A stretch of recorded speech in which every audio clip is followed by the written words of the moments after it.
ফ্যানটা চলছে না, ফ্যানটা ঘুরছে, আমি চেষ্টা করলাম, ফ্যানটা ঘুরলো না।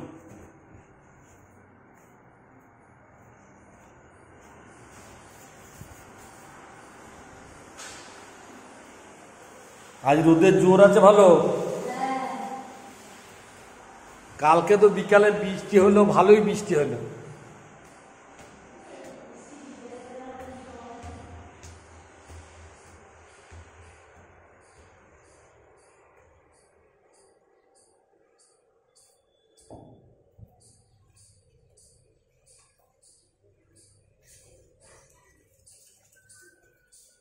আস্তে আস্তে মুছতে মুছতে হবে, রং খুলবে আস্তে আস্তে, একদিনে হবে না। কত সাদা ইয়েগুলো সব লেগে আছে, কীরকম করে দিয়ে গেছে সব। ছেলেগুলো নোংরা, খুব নোংরা, খুব নোংরা ছেলে।